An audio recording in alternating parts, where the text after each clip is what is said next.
What is? Yeah, I'm talking the website, we'll be doing something, I just got, I can fix that. Right. I got time. Down the rabbit hole. The microphone a little closer to you and make sure the buttons push towards you. And let's do that roll. Is it supposed to be storming tomorrow too? Yeah. Morning. Wow. That's what I. Yes. thought. Yeah. Let's back it up. I check. Is that? That's better. How's this? That's excellent. Okay. All right, that's it. I also am the diaphragm speaker, so. Can you hear me now? I used to get in trouble Yeah, yours is really good. in middle and junior high because I was so loud Uh-huh. and, Get it right. and, I know. and I was No, I'm saying fine. something to my choir instructor. He says, that's because you talk from your diaphragm. And I said, well, Deep. I said, can you write a note to my math teacher? It's not my fault. It's just how I talk. Mic check, 1, 2. Yeah, there you go.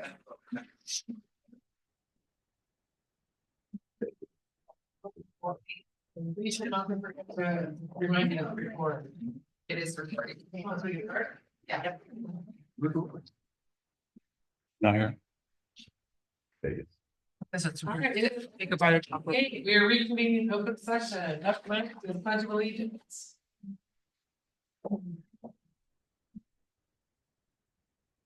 I Pledge allegiance to the flag of the United States of America and to the republic for which it stands, one nation, under God, indivisible, with liberty and justice for all.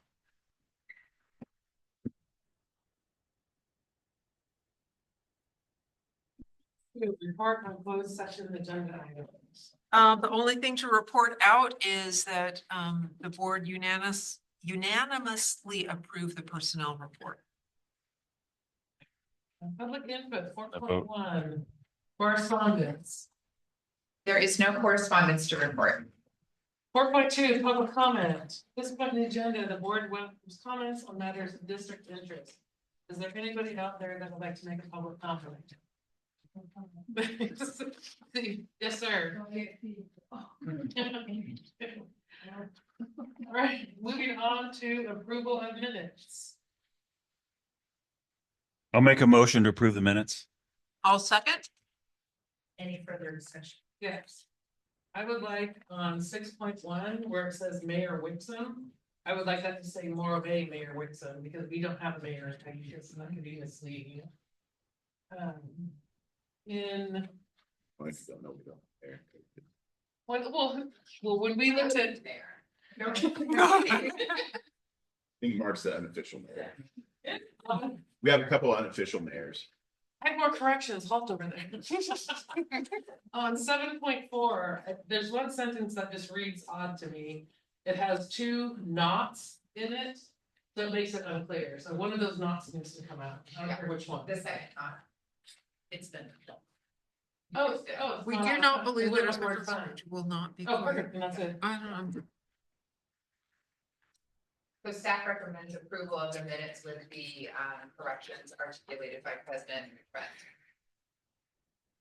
I'll make a motion to approve the minutes. You already did. We just said that she made changes. But he moved to approve the minutes. Oh, that's and right. now he's asked to change them, so. Okay. We have, As amended. yeah. So as I was saying, yeah, I make a motion to approve the minutes as amended. Second. Trustee Schuler, Aye. trustee Pewitt, Aye. trustee Castillo, All right. trustee Ross. Aye. Trustee Brent. Motion passes 5-0. Presentations, ASB. Okay, today we have 2 of our elementary representatives that are presenting today. We have Levi Jensen and we have Parker Intarian, and they will be letting us know what's going on in our student body. Let me just double check on the volume. No.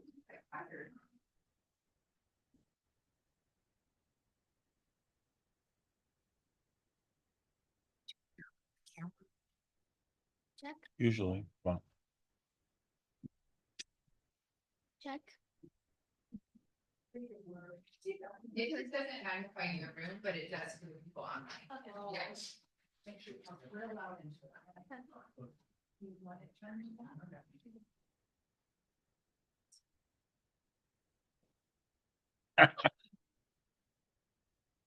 I'm sure our YouTube viewers will make comments better for camera work. Take it away, Okay, guys. nice and loud and proud. Hello, I'm Levi, and we are your fourth grade ASB representatives. ASB just runs to the very successful movie act. The middle school students gathered in the gym with their sleeping bags and stuffies and watched the movie Ghost. The ASB raised $97 through the sale of concession. Exciting times in elementary school. Miss Pepley and the leadership class are hosting a 4th and 5th grade Speedway tournament at lunch. Speedway is an indoor combo of soccer and football. This week, the Pandas play the Bears, and the winners will be playing the Rhinos. Middle school is having fun at their own lunchtime ASB-sponsored dodgeball tournaments. ASB is busy planning for the next middle school dance, a Hawaiian luau themed shindig that taking place in April. We are also working on another car wash fundraiser that will be held later this spring. Our biggest fundraiser of the year is our concession sales for the spring musical. This year, Alice in Wonderland is starting pretty much the whole school is running from April 3rd through the 5th. And believe it or not, elections for the 25 to 26 school year are on the horizon. ASB is working hard to refine certain offices and roles so that we may have an even more productive year. We also just approved another ASB retreat to start off the school year in August. I don't know how to say it the exact same time. Thank you for having us. Oh, there might be questions. Hold on. Board members, are there any questions for our 4th grade representative? Are you guys playing in the Speedway tournament? I am, yeah. It is, I didn't get to sign up. Next year. Great. And yes, of course, you can have pizza. There is also treats over there. Make sure to ask your parents. But before, and thank you again. That was really lovely and a great job. There is kind of a small surprise for Levi. So if Parker, if you want to, if your parents are okay with him grabbing some pizza. Okay. We give awards, as the board knows, for students who show exemplary attributes of being a Falcon, which includes being safe, responsible, kind, and respectful. And Liz and I acknowledge 3 middle school students today at Middle School Awards for those very characteristics. And we have 1 elementary student, and Liz and I both agreed that Levi would be a wonderful selection for that. And so we want to give you the certificate and say thank you for being such an awesome Falcon.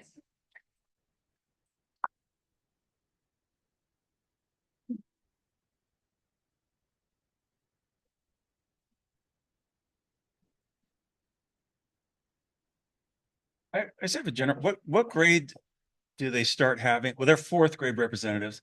What ASB, what grade do they start having? Okay, yeah.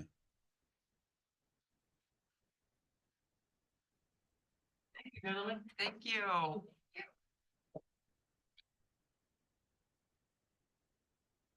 6.2 PTA. There is no report today. There are, I should say though, I can update, I was lucky enough to attend the PTA meeting on Tuesday. And they have released 10 more tickets. They have initially sold out of their 125 tickets for the gala. And they have 10 more tickets left. Amazing live auction prizes, which includes an Alaska fishing tour. It doesn't include everything about that, but a really cool part of the boat trip. They have some stays in Portland on a boat. It's really cool. They just have some unique and awesome live auction items. Again, all of the proceeds for that are looking at the lower field renovation and play structure to fill the gap funding. So they've done an excellent job and it's gonna be a great night. It is Great Gatsby themed at Wardory Garage. So we look forward to seeing anyone there. And thanks to the PTA, they've done an excellent job. Oh, and 8-person chef dinner at their house with the winemaker pairing with it is another live option. So really cool stuff. It's gonna be a great night. 7.1, board member reports. I only have one thing to report. I went to the county dinner in SLO last week.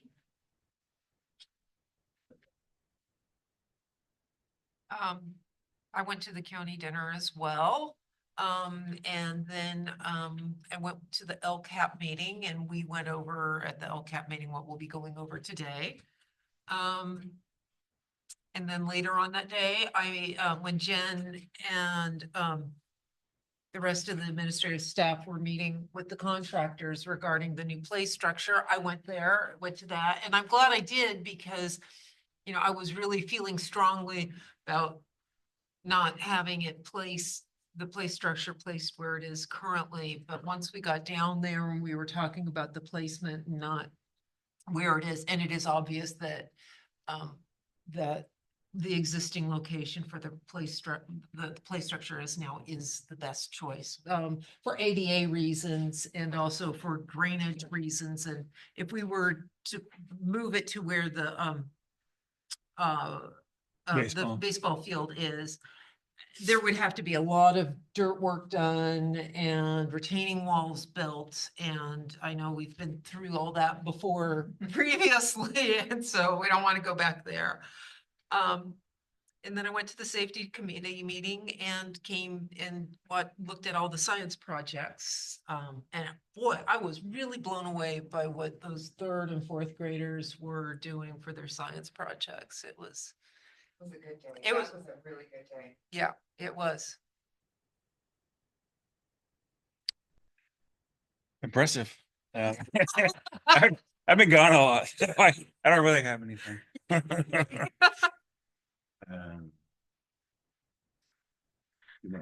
I went to the CCAC meeting, and it was just about the election. So they had election last night. Oh, Yeah. So I don't know when they released the. Do you know Pete? No. I forgot to go vote. I saw Pete there voting. That's why I asked him.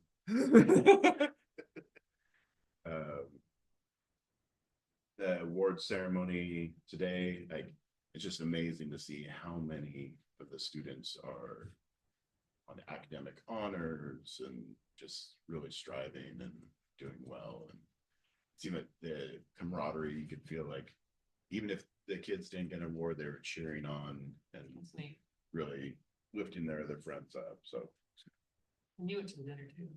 I did go to that instrument. and you were a science fair judge. And it was, I'm like, did I already share about that? But I think I had talked about it at the CCAC meeting. Yeah. Yeah. So, yeah, the science fair was awesome. It was very tough judging, and that was the hard part.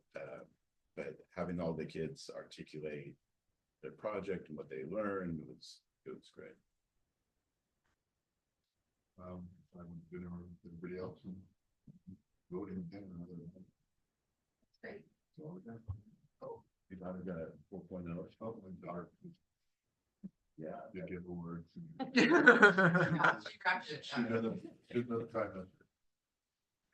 Congratulations. 7.2, superintendent's report. Well, we can start here.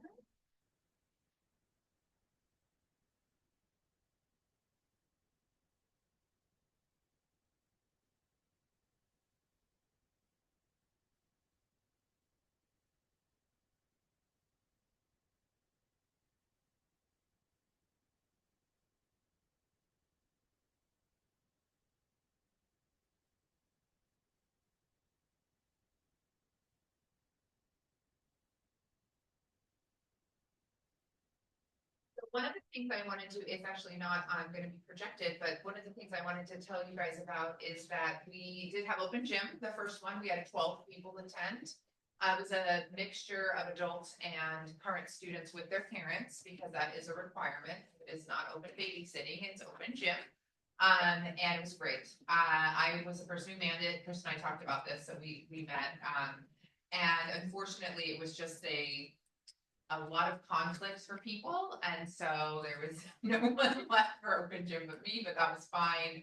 I practiced my jump shot a little bit, and it was just fine. So we are having open gym again tomorrow, which is the 13th, and then 2 weeks from that. So it's every other Thursday, basically through the month of April, although we're not doing it during spring break. So I do believe there'll be even more people at open gym. When I go down, I try to go down twice a week to talk to community members at the coffee shop. And the last time I went, they were like trying to get teams and people, and so it should be great. It was a really nice night, I have to tell you. Even for like the elongation of the day, it was a nice time to spend with community members. We do have 2 staff members who tentatively are going to be manning open gym tomorrow. So let's keep our fingers crossed. So that would be great. I look forward to it. The playground is ordered. So we have opened the purchase order. We processed the purchase order for the equipment to be made. We've approved the color scheme, which is the ones that you guys have seen along the way, that blues and greens and all of that, and we are moving in that direction. So we are still looking at the end of June as a ribbon cutting installation time. Right. Other things that have happened, we did have this celebration of Read Across America, and that is the birthday annual celebration of Dr. Seuss. That was last Friday, so we had guest readers. I was able to read in all but one of the elementary classrooms, which was just because of scheduling, which was really fun, and the kids were engaged and interested, and it's really about the celebration of literacy and trying to get more people excited about being readers, because if you're an avid reader, you can be a great writer, and it just adds to this fuel and brain capacity and development, really, for young children. We also finished our second round of data dives, and that's where Ms. Jensen, who was just here, myself, and Ms. Villalobos, we looked kid by kid, every single student, in their MAP growth, which is a measure of achievement and progress. And then we help with teachers looking at plans and trends that you're seeing within it, and focus areas and all of that. So overall, it was an excellent data dive. I will say kindergarten was pretty amazing. They do percentile scores of students' achievement, which is a comparison score, right? So if you're in the 50th percentile, likely out of 100 kids, 49 would score higher, 49 would score lower. In our kinder class, the lowest percentile score in reading was the 62nd percentile. Wow. I mean, she's just I mean, you all know Miss Montgomery is amazing at what she does as an educator, but I mean, it was just, and it wasn't like the kids came in that way. I mean, it just completely shifted this bell curve of achievement. We saw a shift in a bell curve like that also in second grade with Miss Wharton, where she had a really normal bell curve where the vast majority performed in that 37th to 63rd percentile, that average range. And now you see a complete shift where the mean score of hers is more at the 67th percentile. No one in the 2 lower bands. I mean, it's great. It just reinvigorates that idea that teachers absolutely matter. They impact learning, motivation, especially in partnership with families. So it's great to do, and it's one of my favorite parts is, even though it's very time consuming, Mary's like, "Are you done?" And I'm like, because it's every single child, and then I try to do a bigger picture and say like, what's our takeaways, and just so that, because we're unique in having one teacher per grade level, you don't have as many thinking partners as you would in a big school, like a whole department. So I like to play that role also as, hey, did we think of this? Hey, did you see this? This is awesome. Look at this. And have that engaging conversation with our teachers. So they've been great, really great about it. Okay, last thing the kiddos addressed was, which was great, our spring musical is coming up. And the cool part about the spring musical is it's Alice in Wonderland, which is always fun. But the cool part is that every class from first grade up has a role in it if they choose to. And then music and drama have been practicing that number for them to perform. So it is really truly a full school event. I, on any day, if it's been a frustrating or very busy day, you'll find me at 2:30 in the gym watching the drama class, because it is definitely my happy place. Because I just see these kids shining like the stars they are, which is awesome. You know, I will say one more thing. We did start something new, because I am a literacy pusher. I was meeting with the librarian, Ms. Calhoun, and the county office consultant, who's like the head librarian for the county. And we were just brainstorming about how do we get people intrigued about reading and reinvigorated, because like the kids who love to read are the kids who love to read. Like, how do we spread that infatuation about reading?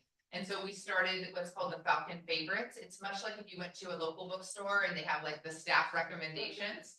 So that's what you kind of see behind me or on the screen now, is that children now meet with Ms. Calhoun and say, hey, this is a book I would love to share with somebody, and here's why I like it, and here's what I recommend about it. So we have now, in only a week, had 6 students volunteer that are now, these are coming out on the bookshelves, and they kind of, so you know, someone's like, I don't know what to read, they can go, oh, you know, like in this case, it would be like this, maybe I'd like that, or whatever it may be. So we're trying to spread that enthusiasm and love for reading.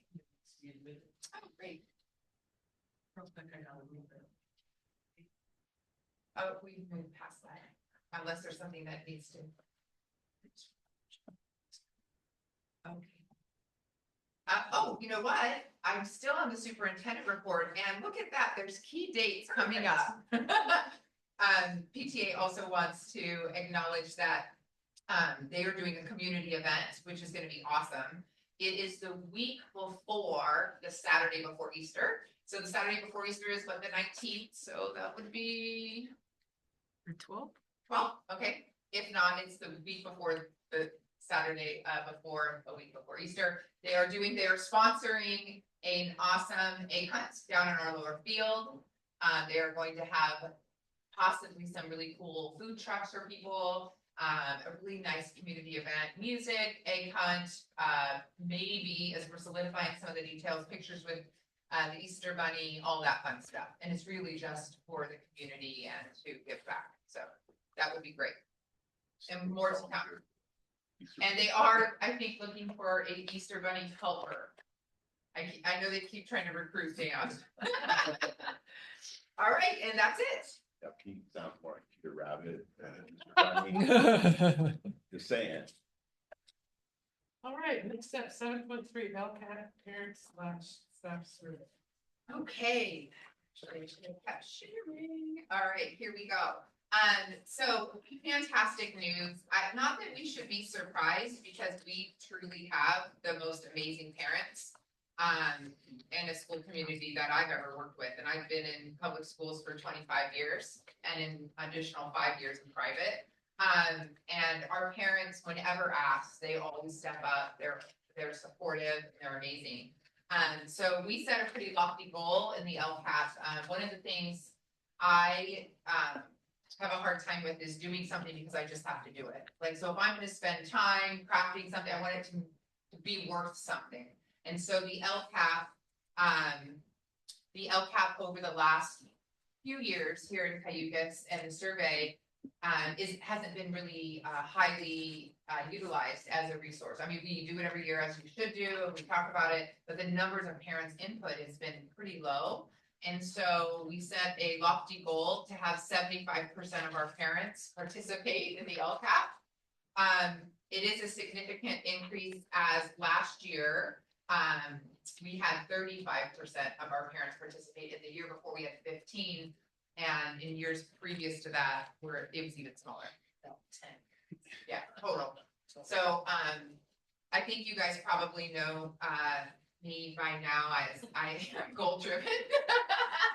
I'm happy to say we hit 77% and 97 parents participate, and 100% of our families with English language learners participate in our survey. So now, as I present this information, I can really feel assured to say this is how our families are feeling, and it's representative. I have worked with my team. You'll see them here. You see Melanie and Liz and Mary, and we rewarded not bribed, but rewarded our parents on little occasions when they hit the next big mark of participation. It included, we delivered donuts to cars as they drop kiddos off, or poppy drinks, which is a natural soda drink, or bubbly waters, as we hit it, just to say thank you for participating and helping us reach our goal. So really quickly, here's the breakdown in front of you, and you have it in your binder. You'll see that we got wonderful participation across the grade levels, including 100% participation in transitional kinder. So we started those parents off right, which is awesome. 98% participation in kindergarten. And then the 7th grade class also came in big, with 19 out of their 22. 7th grade? 25? Okay, 25, which is great. And middle school representation of the parent survey had been really low in years past. So we were super pumped on that. So that is lovely. And we can kind of see some themes here that I think you're going to really find interesting, and it will help us craft our next steps. One of the areas or big buckets is partnership and connection. Almost 95% of parents feel informed about their classrooms, their child's classroom's expectations. That's huge. That's all about teacher expectations, parents being connected to the classroom so that they can truly be a partner in the education. And that percentage is so high. This is one of my favorites. So Chris and Pete now, and so anyone listening, or Jenny who's here, ever have an issue about me being your superintendent, they were on the hiring panel, and for good and for bad, huh? But one of the areas that you guys had surveyed before was around the overall school communication and the community feeling informed and the parents being informed. This is the only measure of all the measures we took that was 100%. There was one, maybe it's not even the same parent, but there seemed to be one parent who wasn't happy about a lot of things, or just didn't agree with, like, are you informed? No. Are you this? No, right? There was that 1 out of 97. But in this one, 100% of parents said they feel informed about their child's school, the education, and the activities. And so I felt really good about that, because I've made it a huge goal to make sure people know what we're doing, that we're informed about it, that they can be connected, and it's coming through. Yeah, so that was great. And conversely, an area that is not as strong, and it's definitely a launching point for us to improve on, is in the area of behavioral issues, restorative practices, and interventions in the area of bullying. You'll see that 59% of parents agree that we are doing a good job with that, and only 5% disagree. But I'm going, and you guys will say, Jen, 5% is not much, because then you have 35% that are neutral. I find that our families are amazingly supportive of our school. And when someone says neutral, they're not exactly happy.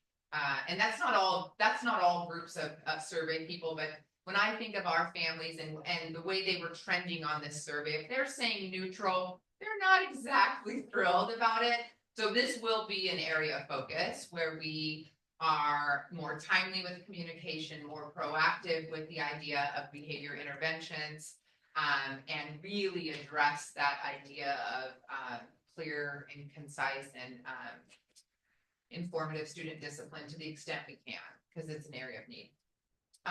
But with that said, even though we had that stat, you'll notice the next one, which says 98.9, so almost 100%, responded that Cayuga School is a welcoming, connected school with a climate and positive learning places. So even though they know that, hey, this is an area we'd like you to work on, is what they tell us, right? And I 100% accept that. Overall, this is a great school, and it's very kind and welcoming. All right, so the takeaway perception is that majority of kiddos, parents believe, feel safe at our school. They have expressed concerns around how we handle behavior and trying to address more proactive way with that. And they would like parents communicated that they would like a timely manner in which regarding classroom concerns or any behavior. So that's with teachers, that's with administration, just that quick, timely, they don't want to hear about it a week from now. And they prefer not to hear about it from the lens of their child and then have to kind of disaggregate the different information. Like they should hear it from an adult first, which I think we can all accept, right? Okay, a couple other things.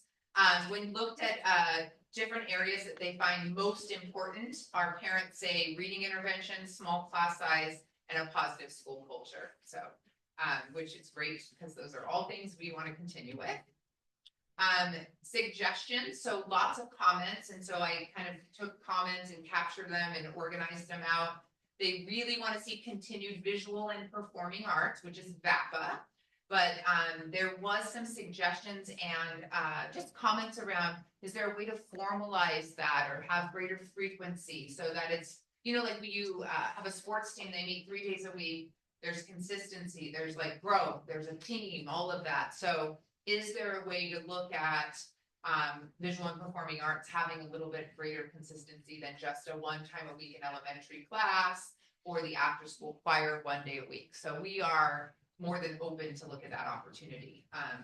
And then they also had repeating terms or questions, comments around elementary GATE, gifted and talented programs. So those are some of our launching points. But this is why we want surveys like this, so that we can say, great, so what's the next thing we need to do to serve our community? When you look at their prioritization, there were 7 areas for them to choose from. The top 3 were student engagement, school climate, and student achievement, in the order of student engagement being first. The most important thing to our families is that their kiddo is engaged. And then, of course, that the climate's positive, and then they're achieving. But they all, of course, have an interplay together, but that's kind of an interesting stat.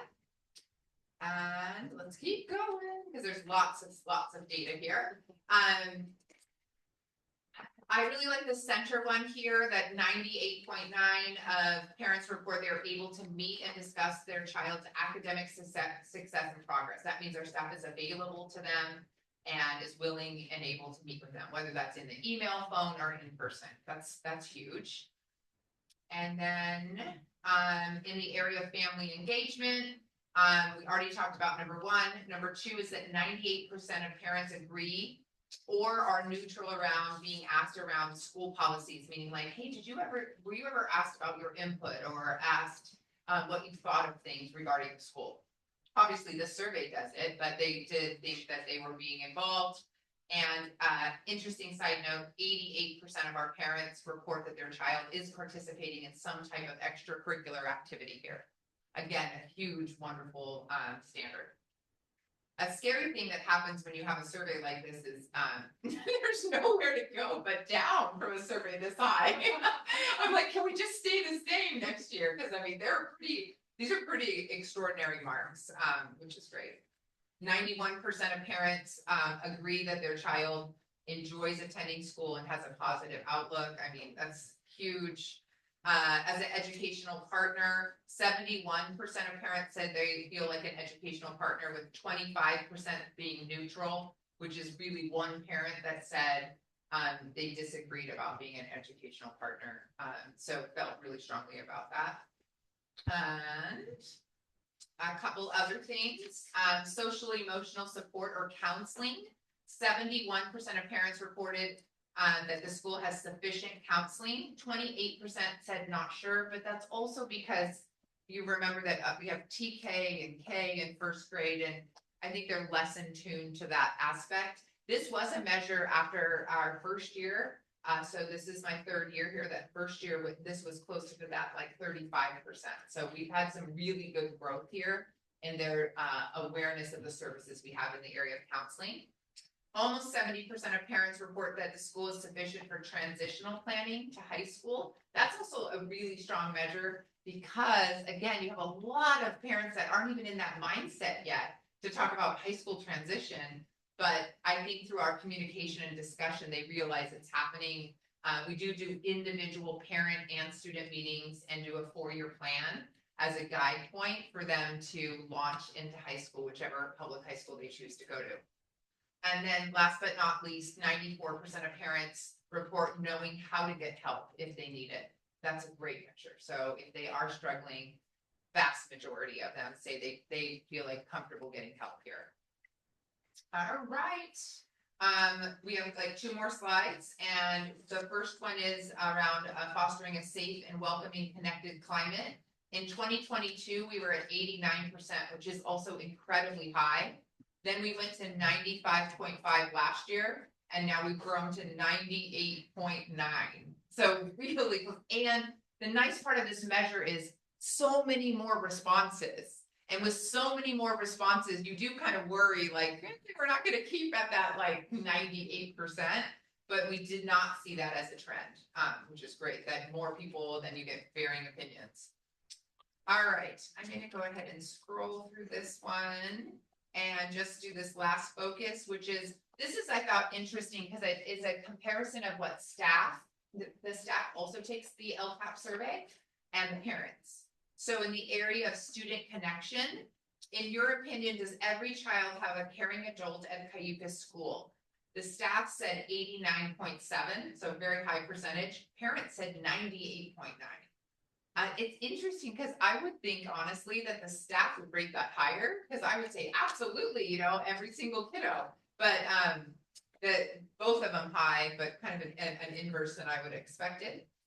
Support if my student needs help, how can they get academic or emotional support? 100% of staff agree that we have the resources and they know how to get help, and very high percentage, over 90 for parents. I think this one's an interesting one, which is, have I been asked for my input in decision making or about decisions that impact the school and policies? This is a scary one, obviously, for me to ask people. And staff 93% agree. And parents, that was at 78, with like 20% that said neutral or not sure. And then remember, we talked about the parents' top priorities were engagement, climate, and achievement. The same top 3 came up from our staff, just in a different order. So our staff said achievement, school climate, and then student engagement. All 3, the top, but just kind of interesting, their lens on how to get to it or what's our goal, but still great. And I think that is kind of what I can say, like, wearing both hats as a parent and an educator. You know, as a parent, you're like, I want them to be engaged and feel safe, and they're going to learn, you know, of course they're going to learn. And then as a teacher, you're like, I need them to learn, and I want them to feel safe and connected. But so it is so great, though. They have the same top priorities. All right, so our takeaways. So in safety, 98.9% of our parents expressed that they felt their child was safe at our school. That's wonderful, especially having a middle school too. You would expect it more at an elementary, but to have middle school parents represented here and also feeling that way is great. And it's super important to us as a staff, because we want you to feel that your child is safe with us. It's one of the most important things we can do, is keep your child safe. And academics, we saw that there's great strength in our academics, but that from our parents and even some of our staff, elementary gate or gifted and talented needs to be explored. And so it is already on the next elementary cluster next week for us to look and see what that could look like, to help expand our really, really top learners and make sure they're engaged and interested still. And then in the area of discipline, it's kind of going back to what we started with, which is that the parents voiced a concern regarding unkind behavior among students, requesting increased proactive strategies and more consistent and timely consequences. So that's something that not only did we talk about today at our staff meeting, a really good discussion. Liz and I are going to revisit around our behavior, what's called your discipline matrix, and communication, and how we kind of reset that stage, and what we need to do next in that area. So that's our LCAP survey. Awesome. Yeah, that's amazing. I've seen the low participation rates, and so that's really amazing. Yeah. You did a great job. Thank you. I really feel proud of that. Yeah, Rate. And yeah. I just feel like our parents are truly partners with us, and I'm so lucky. They make me so happy. I mean, our kids make me thrilled and excited to come every day. but to have this type of parent support, it's unbelievable. You got a way to make us feel like obligated to keep the survey, because I'm like, really, it's a great school. Do I need to do the survey? Well, and then the lovely part is that our parents also took the ownership. So like our room moms were like, can I send a text out all the parents? We're gonna get that number. So they bought into it too. And so they were super helpful as well. Great. And I didn't even get a donut or coffee, so. Oh, man. There's a pizza back there. That wasn't the motivator. 7.4, CESD plaque.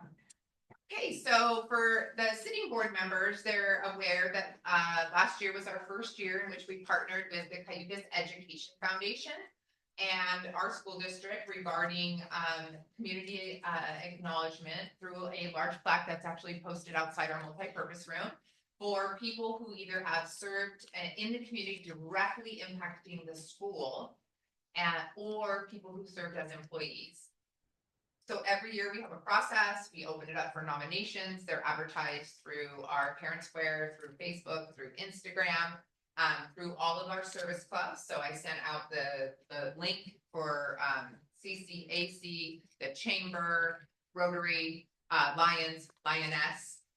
So we send it all out and then we take in nominations, and then there's a committee that was the formation of this approved by the board that's made up of CEF members, 2 and 3 staff members, one of them being the superintendent, and then a certificated or teacher or classified staff member.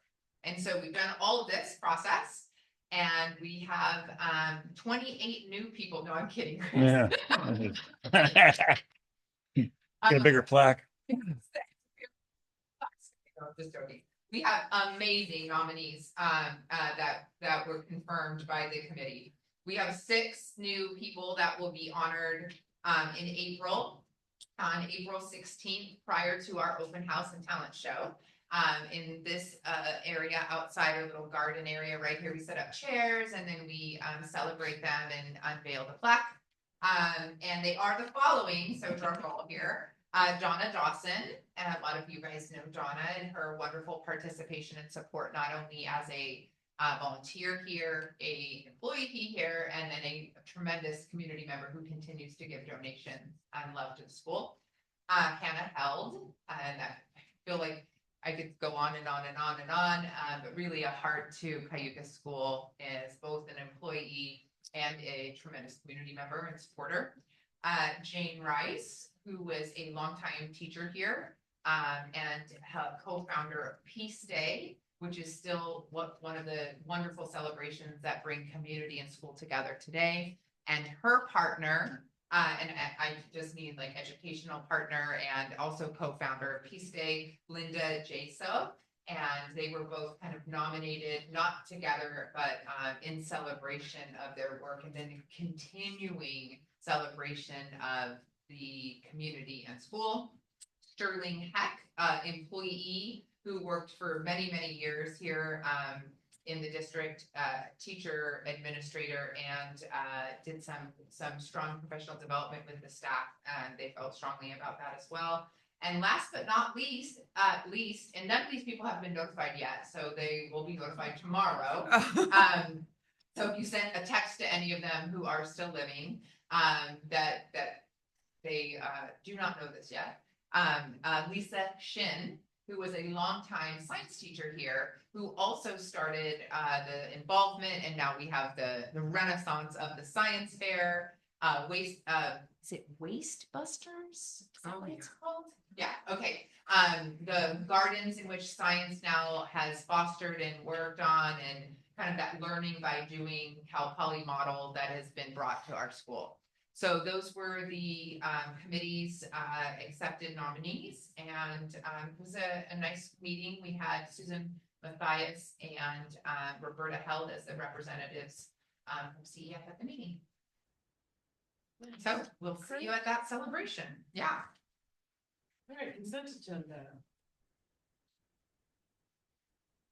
I'll make a motion to approve the consent agenda.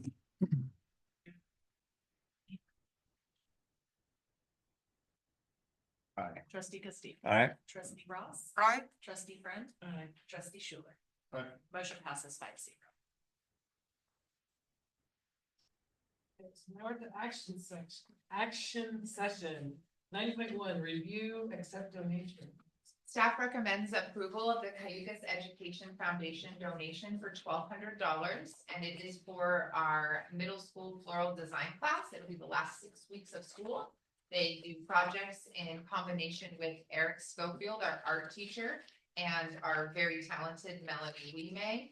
And they will do the flowers for our volunteer tea. They do a Mother's Day bouquet, and they usually do like a senior living type flower distribution. So they learn about color design, kind of the weight in which they do arrangements, and it's great. Last year was our first time, and people loved it. It's wonderful. Yeah. I move that we accept the donation from CEF for, was it 1,200? Yeah. Yes. $1,200. I'll second. Any further discussion? Trustee Ross. Aye. Trustee Friend. Trustee Schuler. Aye. Trustee Hewitt. Aye. Trustee Castillo. Aye. Motion passes 5-0. 10.2, transportation plan, 2025. As part of annual requirements, every year we bring a transportation plan to our board for approval. It looks at how and who is able to take our transportation on a daily basis. Transportation is not a required service for school districts anymore. And we currently transport our students, but it is not something that's required. So at that time, it's not something that is fully funded.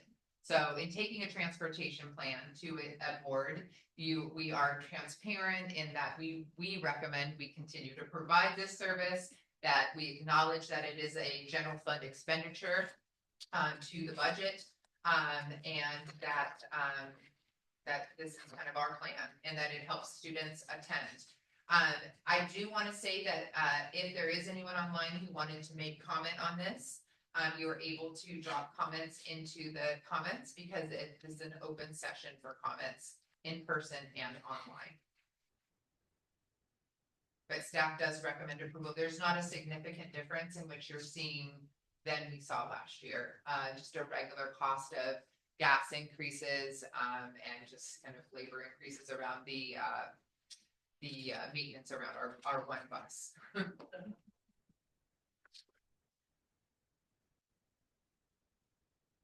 I'll make a motion that we approve the transportation plan for 2025.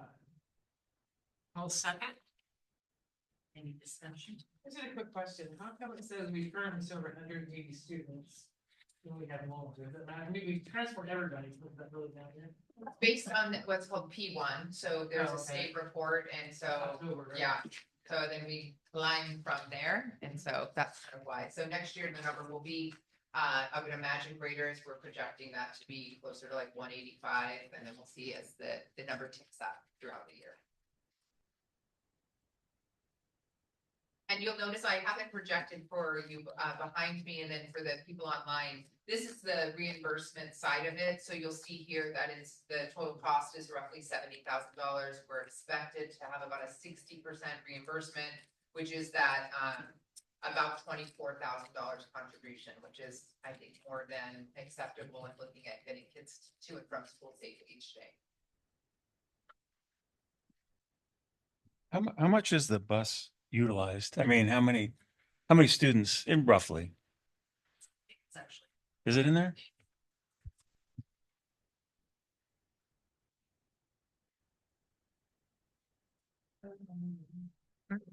Maybe a day. I was gonna say 40 is my best average, but yeah. Lately, it's been between 45 and 50, especially in the morning. There's tend to be, even if one sibling gets bused and another one gets taken to school, some kids just really want to ride the bus. So, Yeah. yeah, there are quite a few on, say, yeah, I'd say mid to upper 40s. Okay. One sibling makes the bus and the other one makes. Yeah. I wouldn't say I personally know about that. but- Staff recommends approval. Did we already have a motion? We did. I'm sorry. Yeah. We have a feeling.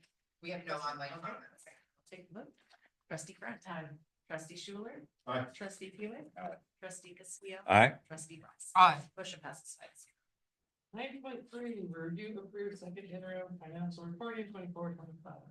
What everybody's been waiting for, the financial report. Let me go ahead and pull this up just so those at home can follow along.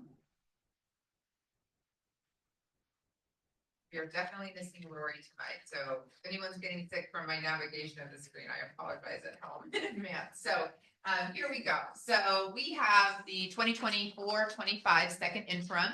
As a quick summary, because I know you guys have become quick experts about this, our budgetary cycle is that in June every year, we propose a budget that comes to the board 2 times and hopefully is passed the second time.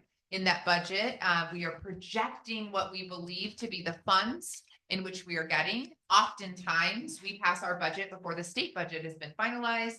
And so there's a lot of, hey, this is what the trend is showing we're going to get. And so as that happens, we change over the fiscal year in July 1. We close out our books from the previous year. And in September, we do what's called the unaudited actuals. That's where all of that budget kind of falls out that we didn't spend in certain accounts, or hopefully not, but possibly overspend in another. And then we have our bottom line number. And quickly thereafter, a few months later, we have the first interim that takes place, which is the first third of the year. And we look at where our expenditures have been and how, if there's any shifts we need to make that we've learned about the budget that maybe we couldn't have predicted back in June. Then we have what's called the second interim, which is what we have today. About 65% of the year is now taken place. Where are we with our spending? Are we needing to stop spending in certain areas, overspending in others? Or are we on track to have a solid, healthy budget? And then guess what? We get to do it all again after the May revise, which is when the governor does some adjusting around the predictions and the revenues that they're going to allot for public education. And then we create a budget again, right? So that's kind of our cycle. So what you have in front of you is a very thorough and wonderful second interim that was help supported, of course, and we have Jenny here, for our fiscal agent from the County Office of Education. I will start with just the natural inquiry, which is, we know last year our budget was tight. We had some very large expenditures that came out of some placements, specialized placements for students. And when we built our budget in June, we had $300,000 of reductions that were put in our budget so that our reserve level was appropriate that third year out. So one of the major parts of this budgetary cycle is that you have current year, the next year, and the following year. So there's a lot of things that happen within that. But when you look at those 3 lines that you have, the current year, the following year, and the second year out, I should say, you have your projected multi-year reserve levels. The Board of Education here in Cayugas has a board policy that says the reserve level needs to be 15%.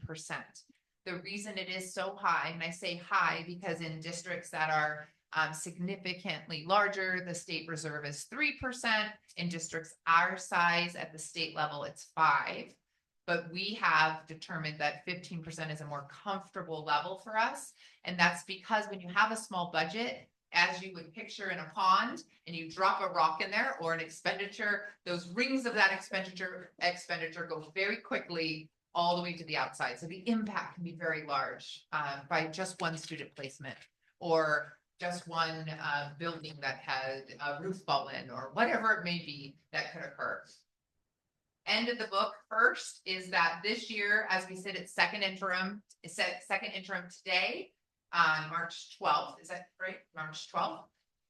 Our current year reserve is 25.26. Our next year out is 21.34, and our third year out is 15.30. So today what I'm going to do is tell you the story of how we got there and the things that we did to have this reserve the way it is. Currently, what you're looking at does not have that $300,000 reduction of cuts. We made some adjustments, like we've talked about, around encumbrances. So money that we pulled back in those next years and release some money. So one of those is that, although we've had this huge spike in special education costs for this year, we're aware due to the matriculation of students and them leaving our K-8 system, that we were able to release a significant amount of special education dollars, but still do a very conservative projection so that we have enough money. Yeah. You're saying this does not reflect that? We do not have $300,000 of cuts anymore. So we're not having to do that. We've made these other adjustments Oh. instead of that. Okay. Yes, instead of that. But one of them was that encumbrance of 250,000 extra dollars in special ed the next 2 years out has now been pulled back into the general fund.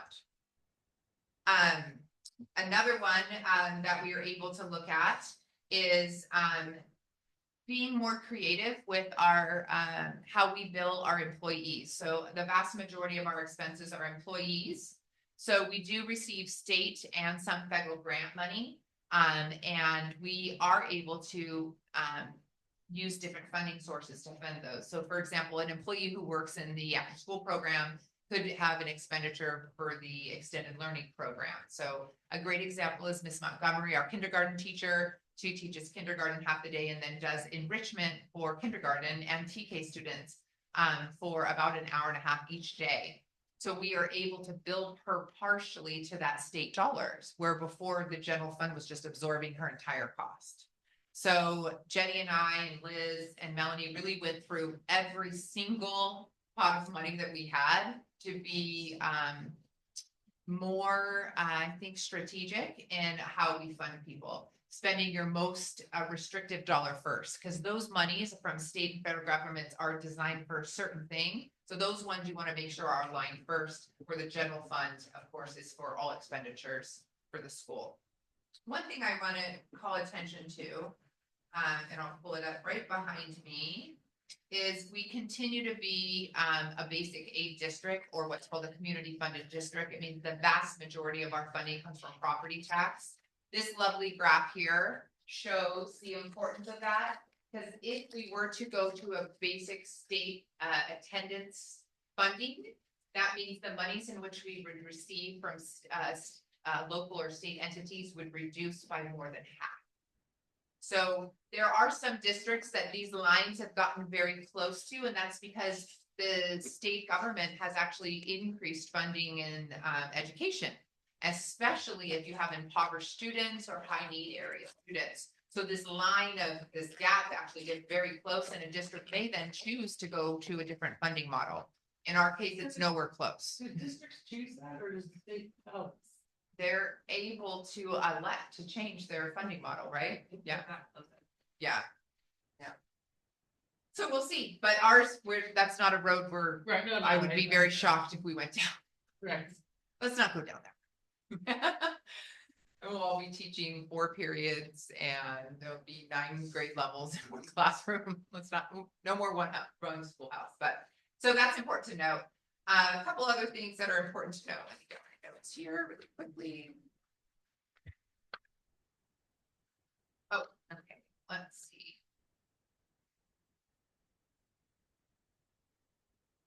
When the state talks about, you'll see this more and more, especially with the May revise coming up in budgetary talks, when they talk about COLA, or the cost of living increases in that area, it's really has low impact on Cayucas, because the only thing the state COLA, which right now is set at 2.43, the only thing the state COLA is going to impact is really our LCAP funding or any other state program funding. That makes up less than $200,000 of our $5 million budget. So there'll be a slight uptake on that, but it won't be anything significant around that. So that's important to note. I wanted to make sure you had that. And then the other thing I wanted to show you is this is what Jenny spends a lot of time looking at, which is how did we do in our budget build, first interim and now second interim. So you'll see this, and it's on page 4 of your packet, the bound packet. You'll see where we adopted property tax as going to be about 4.2 million. We projected that our property tax at this time of the year would be 4.2 million. We are $16,000 off that collection of property tax. So it's actually a really solid projection. Good job, Jenny. And was nothing to be too worried about as you look at that. And federal revenue programs, which is what did we expect the federal government to give us to help fund one of our programs? We expected to have $101,000. We have 95,000, so there's a little variance there. But you will notice a positive variance in state revenue. We projected to have $316,000 with state revenue. Right now, we're sitting at 450, so we're actually on a positive swing with state revenue. And with local revenue, you're also seeing a positive swing. So we're up in that. So when we talk about, gosh, we were supposed to cut $300,000, you can see here alone, there's been a positive uptick of $240,000. And this is just part of the ebb and flow of lovely public education finance. It's very different than what we would think of in our own like budgetary expenses and things that we purchase and all of that. So that's kind of where we're at right now. And then conversely to the revenue, of course, is expenditures. So if you continue on, you'll see the expenditure assumptions. So in these, it's here. If the number is in black in these, it means we spent more than we're supposed to have spent. Don't worry too much because we just said we're up 240 and this looks like we're down 260. It's not quite that easy, and I'll explain that because I was like, Jenny, wait a second. But it's not that. It's actually an accounting thing that Gretchen will love. And like wrap her head around. So in the area of certificated salary, you see we're very, very close to our projections around what we thought people would cost us with salary and then what they actually cost us. So we were about 44 grand off of that, but you'll also see a benefit, our benefit savings of about 41. So it's really a wash on our anticipated expenditures related to salary and benefits. The one that looks, what my eye would look at if I were you, is books and supplies. I'd be like, wait a second, you budgeted 121,000 and now you spent 302. We have not spent 302. So I'm here to tell you, we have not spent $302,000 on books and supplies. That $180,000 is actually the way the accounting works is because it's going to basically fall out of the budget, but we can't actually capture it back into the accounting area it needs to be until that line is opened up the following year. So right now it looks like it's going to be fully expended and then some, but it will actually fall back into the budget.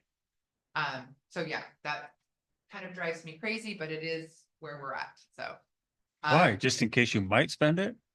No, So yes, the way the budget lands is they're assuming that we've said we've budgeted this, they're assuming we're going to spend all of our funds. So that's what that unaudited actuals is.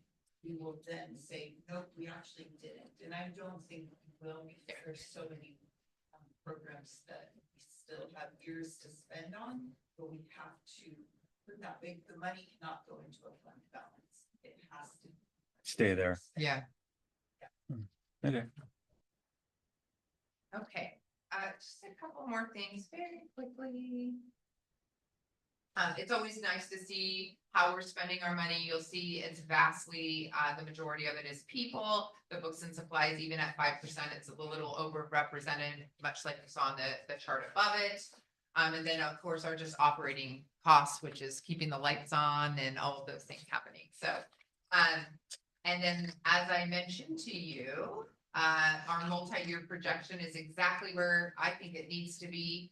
The only thing it's not allowing for right now is it does include, because Chris, you asked me this and it's important that I think our whole board hears it too.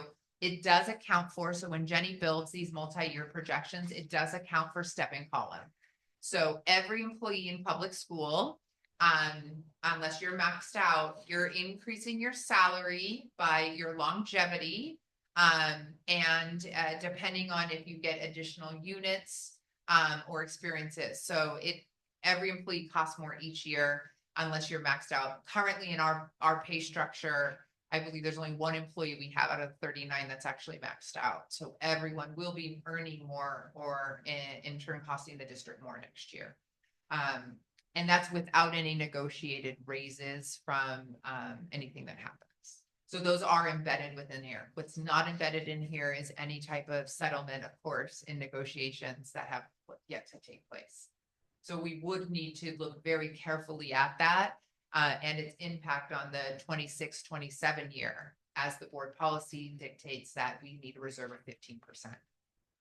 So likely, any type of negotiation in that area would need to happen after our unaudited actuals, but we'll have to see where that kind of lies as we build forward, unless we get some new information in the May revise of more funds coming in.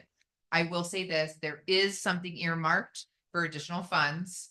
It is like the LREBG, I don't know, there's like 5 letters, in which they're looking at what would be impactful for Cayucas of about $65,000 to $80,000 more a year. We are not building it into the budget because the parameters of that have not been solidified yet, but it appears to be the case that there'll be a little bit of influx of money that comes in there regarding learning recovery. Okay, so that was a whole bunch of stuff. I'd be happy to answer, or Jenny, our expert, to answer any of these questions. And then Jenny, if you want, you can come up to that lovely sad microphone that I pointed down. And we'll answer any of your guys' questions.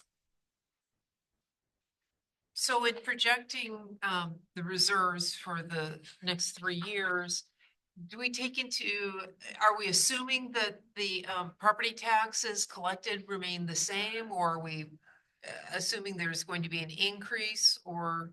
So we do assume an 4% increase. Okay.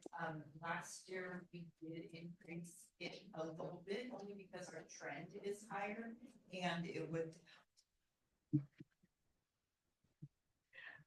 So we did project for 25-26, we projected probably 5% increase, and then in 26-27 a 5%. So we do for the property taxes do.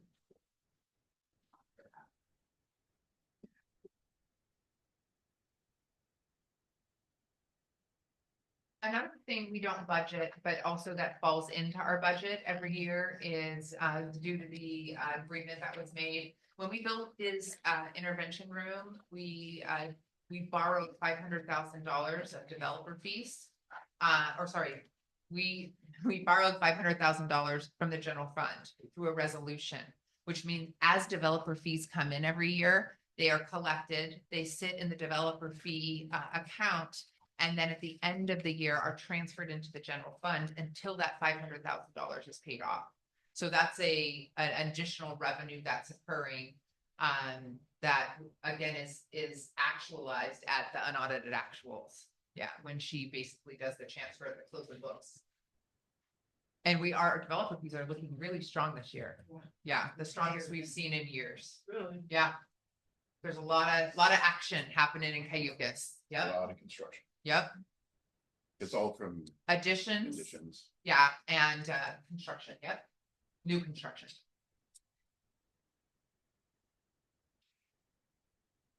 If there's not any other questions, staff does recommend approval, and with gratitude to Jenny, our second interim.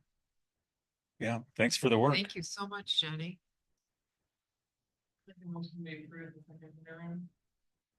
Oh, go ahead. You can say. I'll second.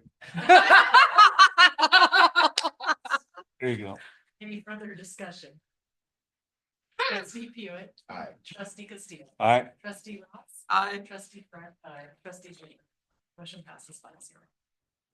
9.4, Cayugas Teachers Association, Sunshine 25-26, collective bargaining. Okay, so part of the negotiation process is what's called a sunshine. I have the description here, but a sunshine is a proposal that refers to the public communication and display of the initial proposals. It's basically saying, hey, these are my hands. These are the things we'd like to negotiate. And the bargaining unit publicly displays that. And then the district also does that. So what you have in front of you today is the CTA, which is the Cayugas Teachers Association, not to be confused with California Teachers Association, although they're affiliate, bargaining proposal. And then the next item is our also sunshine proposal. Staff does recommend approval. It is an action item, which seems kind of silly. I understand, like, why is the board approving theirs, but you're really accepting their public proposal. I move that we accept this Cayucas Teachers Association bargaining proposal. I'll second. Any further discussion? Trustee Castillo. Aye. Trustee Ross. Aye. Trustee Friend. Trustee Schuler. Aye. Trustee Hewitt. Aye. Motion passes 5-0. 9.5, CESD sunshine proposal for CTA 25. As you anticipated, here's our proposal. So I have it displayed behind me. It's also attached to the agenda and printed in your binder.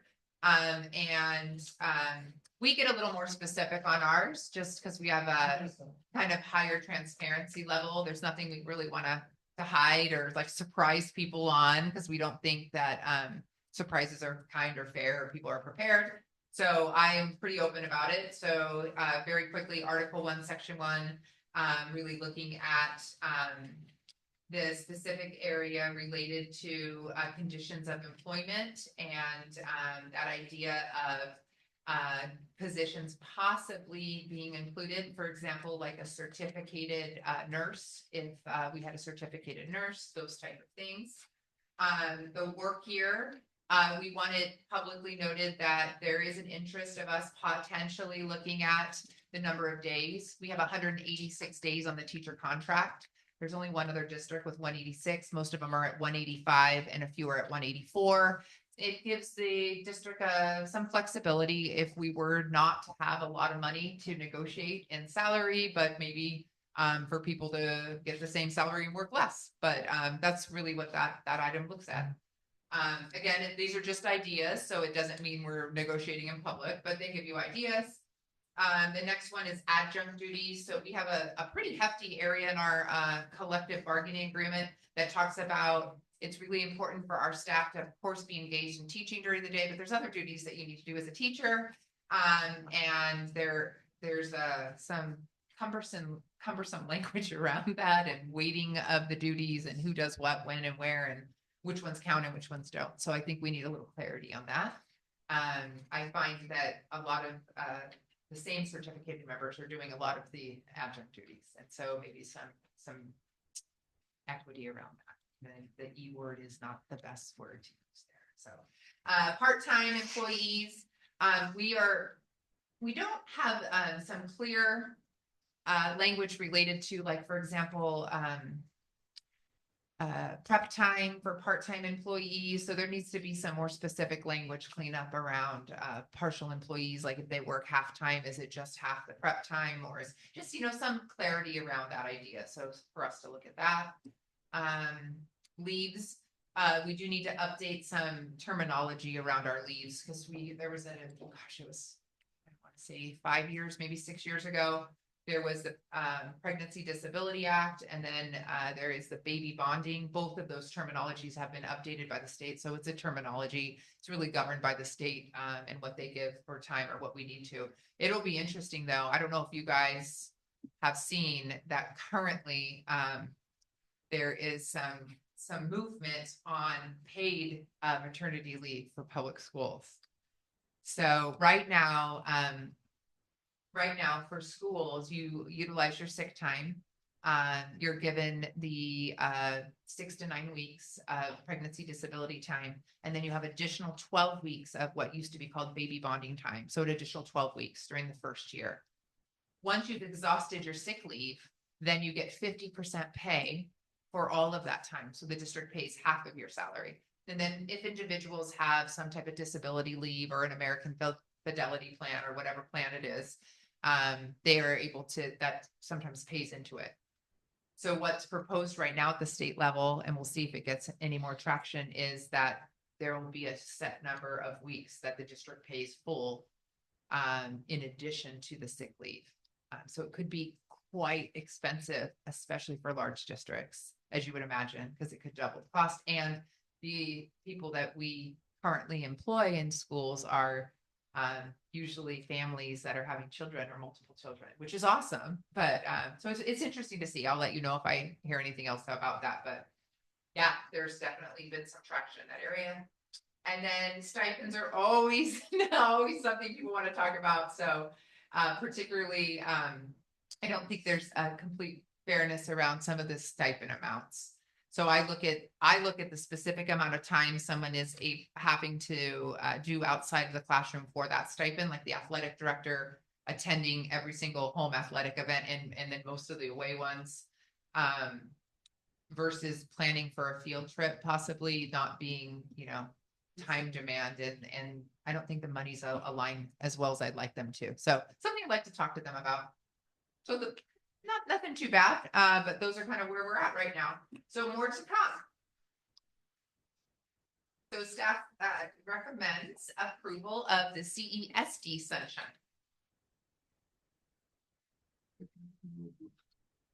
I'll second. Any further discussion?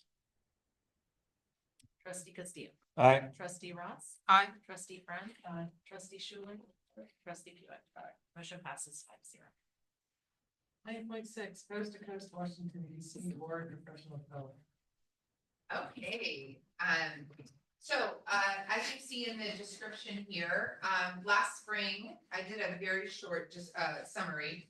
I did provide the board with a longer kind of play-by-play and a link if you wanted to watch the lovely board meeting it took place in. But basically, the May 2024 board meeting, there was elongated discussion regarding the professional development of our school board.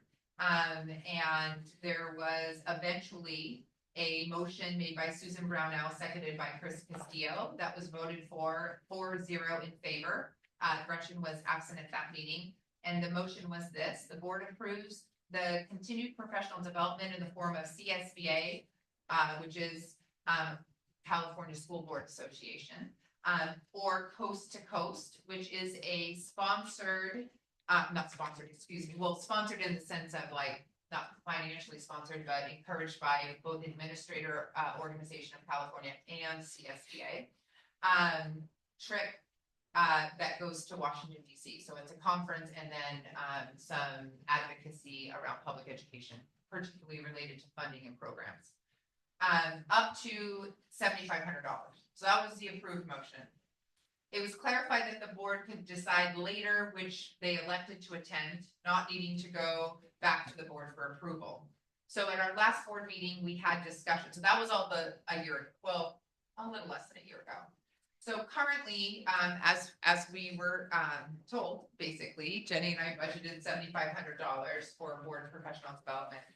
We had 2 board members attend CSBA in December. That was in Anaheim, and the total cost of that was $52,43.38. Thank you, Melanie Weemay. She does an excellent job at counting. I mean, really, she was like right there with every single expenditure, made sure that anything related to my attendance of that or Mary's was not attributed to that amount.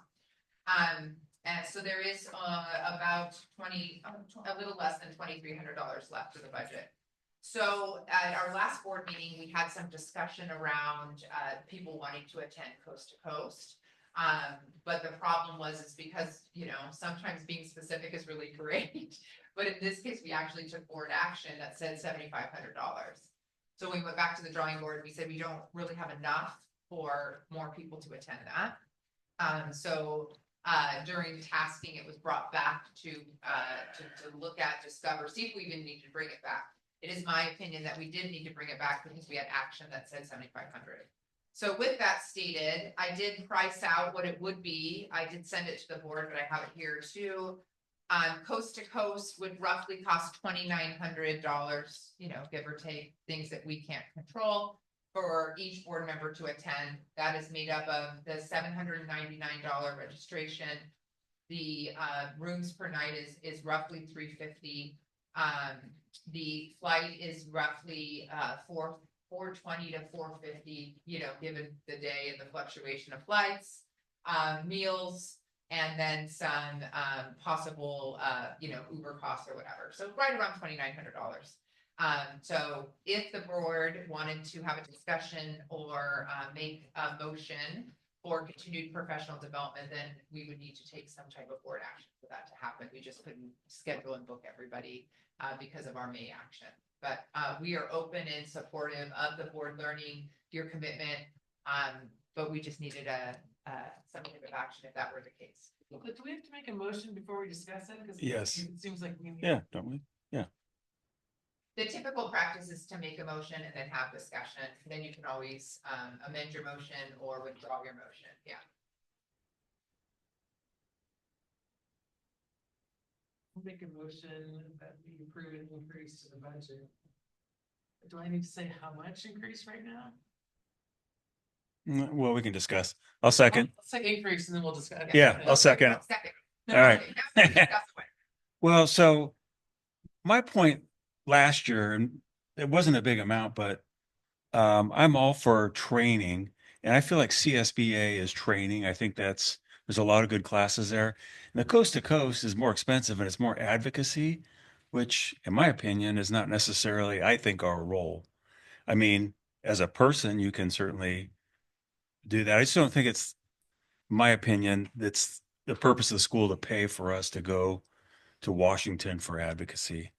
I'm all for training. I think that's important, but and I guess it depends on how many people are going to go. If everybody wants to go, then it just starts getting expensive. I think advocacy is hugely important, especially when budgets are coming out state and federal.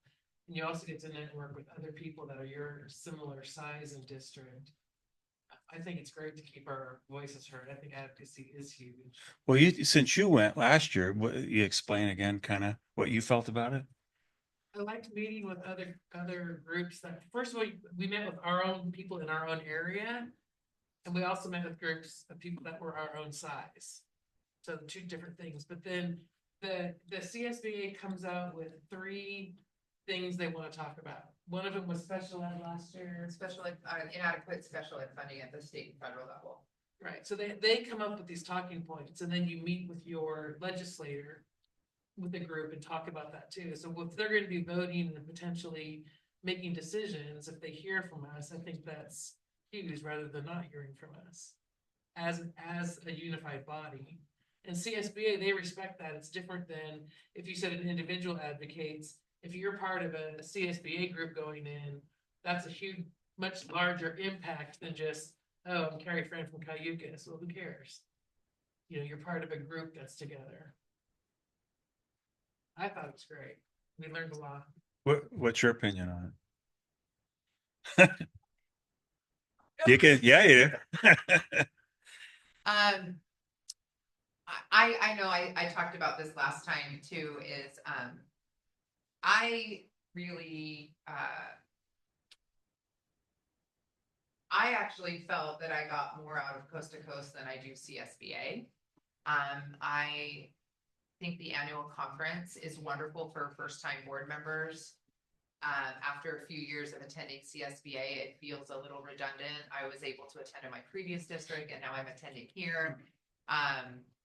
So if I had a preference, I think Coast to Coast with the caliber of speakers. So the way it's organized is in the morning, you have like the director of education, the federal director of education speaking to you and talking about the vision, which will be really quite interesting if that were the case now, because there's a lot of changes that are happening at a federal level, and they'll be talking about the impacts of those changes. So you have top-notch educators and elected officials that are delineating the information. So I thought that was pretty awesome. I get kind of excited about that opportunity. The camaraderie, the intermixing, the learning from others and the groups was strong, which is more strategic because you don't really get that at CSBA other than the like mixers, right? These are actual group sessions where you're placed in areas and then you're brainstorming and talking with them. So I had some pretty positive feelings about this. I will be honest, going into it, I was very reluctant because I was just like, gosh, is this going to be another annual conference? And I felt like it had a lot more information and then a lot more camaraderie in the sense of the work that we do in this area all the way to Long Hope to Orcutt, that extended area, which I hadn't reached out to, so it helps me with that, but. I am completely in support of what the board decides. It is absolutely your guys' choice. So here reading about it, it says the first 2 days will be dedicated to educational sessions, equipping participants with the knowledge and strategies needed to effectively advocate for the districts. Attendees will have the chance to network with prominent DC figures, as well as engage in briefings with Capitol Hill decision makers and influencers. This comprehensive event lays the groundwork for the trip's culminating experience, face-to-face meetings with California's congressional representatives. So do we need to discuss like who wants to go in order to come up with a Oh, yeah. dollar amount? Yes. I just looked at the dates are April 28th through the 30th. I mean, I would just be careful around the limitation around the dollar amount. I mean, I gave you an estimate. The only reason I say that is. We don't want to be in the same spot again. Yeah. Then we're coming back next week, our next board meeting and say, oh, the flights went up $50 and now we're out of the range. Well, we don't have to hit it exact, but just as an idea. I don't know. Yeah, no, I hear you, for sure. When I originally brought this before it was tabled, I had said 7,500 to 10,000. And then it eventually was 7,500. That was, it's just a hard, tight number that made it difficult, but yeah, so it would depend on how many of you, like Chris, you had said, how many of you are interested in what that looks like, right? Yeah. Can we ask that? I'd be interested. I'm Well- interested in going. And like going to the budget, because like on the 3rd year projection, we get down to like 15 point something %, right? Like, so how does that play in to the budget projection? Like on your projected budget, like that 3rd year, we're down to like 15.3. Those are, It's not a huge amount because if 5, 6 of us, what is it? It's 20,000. And not all of us are gonna go, I assume. And you said you had a different budget for yours, right? yes. But I just still think when we're talking about the budget, Yeah. not to spend hastily. I completely understand that. So of the you three, Gretchen and I said we'd be interested. What about you guys? These are like hard, not just interested, like we're booking. I'm actually going there a couple weeks before that, so I'm not gonna go again. It's like the closer, No. the closer we get, because we're only a month and a week out. Oh, I think that if someone wants to go, they should say, yeah. Like it's like, I'm committing to it because we're gonna try to look, we're gonna look at, about 4 weeks out is the cheapest flights you're gonna get. Yeah. Like all these other things, I know, What are the days? April 28th through 30th. Doesn't sound like you've been planning on April what? it. Neither of you 28th guys. through the 30th. And I would plan the day before or after, just in case, in your brain, just because I know when we looked at it, flights were significantly less money, yeah, one there's, way or another. So yeah. Just, Cheaper to go a day early sometimes and pay the hotel, yeah. it's like $550 Yeah. Right. difference between the like, Saturday travel, so it made sense with Right. the hotel room. Right. But just we'll look at all those on factors. your brain, if you're the hard days, it was just, yeah. Yeah. Think general.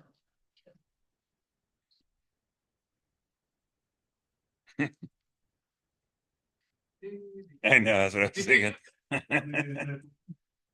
What? How many days in April? 31, 30. 30. Well, you're cheating. Yeah, that Cheating, I'm looking at my calendar. That's cheating. She How is that cheating? She asked a question, I answered it. Using your resources. No.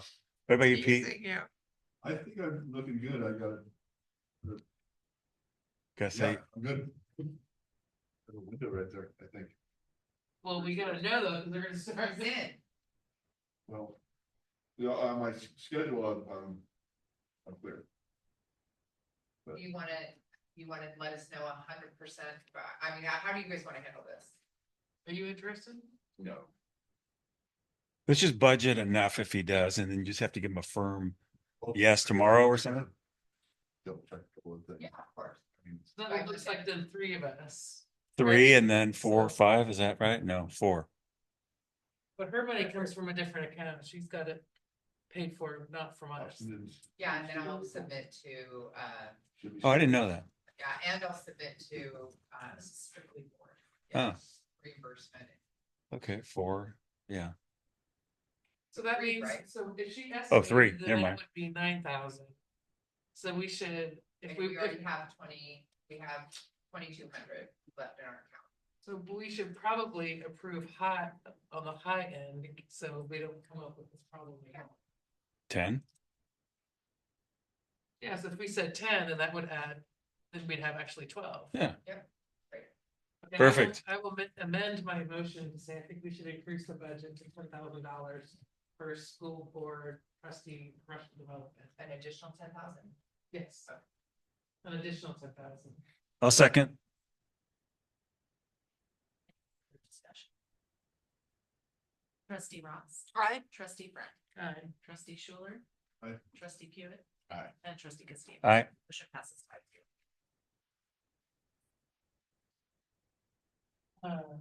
Action, 10.1, actions, items, task and calendar, committee dates. Direction here on the safety committee, 26. CCAC, April 2nd. And our board study session is March 24th, which is a Monday, from 5 to 7. Wait, what's that? Great. And yes, I did miss one on there. Chris Elcott on the 20. Oh.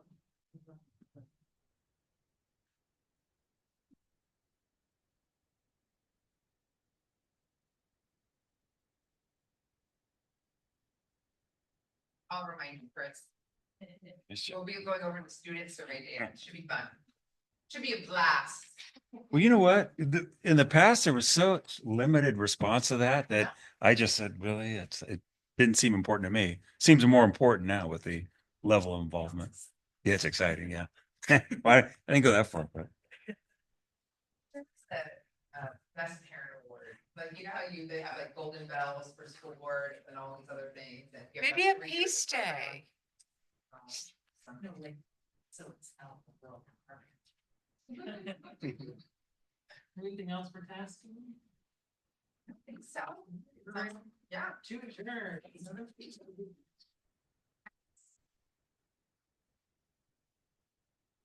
what's the board study session?